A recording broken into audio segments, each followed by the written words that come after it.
عايز اقول لكم بس عشان تتعلموا مفهوم الرياضه، مفهوم كره القدم.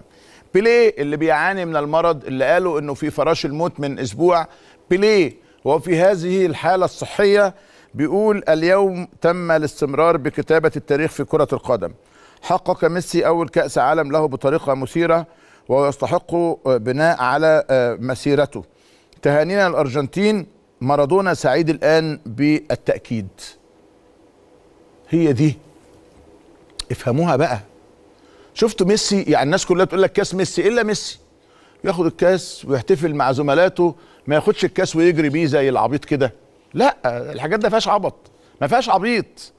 الحاجات دي في واحد بيفهم، في واحد بيعرف. ده ميسي اللي هو فعلا جايب البطوله، ما جريش زي العبيط وزي اللهبل كده. لا، زملاته تعالوا واحتفلوا وبيرقص في وسطهم ويغني معاهم ويتنطط معاهم. لم ينسب البطوله لنفسه، مع ان العالم كله ينسب له الفضل في الحصول على هذه الكأس. تخيل بقى لما العالم كله يقول وهو يقول لك لا. على العكس عندنا تلاقي واحد يقول لك انا وانا. يا عم مفيش حاجه اسمها كده. كل الدنيا كده حياه جماعيه يا عم. انت افهموا الكلام ده، اعرفوا الكلام ده، اتعلموا. عايز تخش في الرياضه، خش بقوانين الرياضه، خش باصول الرياضه، خش بقواعد الرياضه. مالكش فيها امشي. خليك كده زي ميسي، خليك زي بيليه كده العظيم، خليك زي النجوم الكبار اللي فرحانه بفرقها، خليك زي العالم كله اللي بيطلع يشجع ويساند.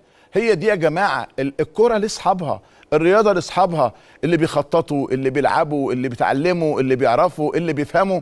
لكن ما تجيبليش حد لا يفقه شيء، يجهل كل شيء، هو الوحيد اللي عايز ياخد اللقطه، هو الوحيد اللي عايز ياخد الصوره، كل حاجه باسمه. ما ينفعش. كان عملها ميسي اللي البطوله باسمه، ومع ذلك يقول لك لا، ارجنتينا ارجنتينا ارجنتينا ارجنتينا.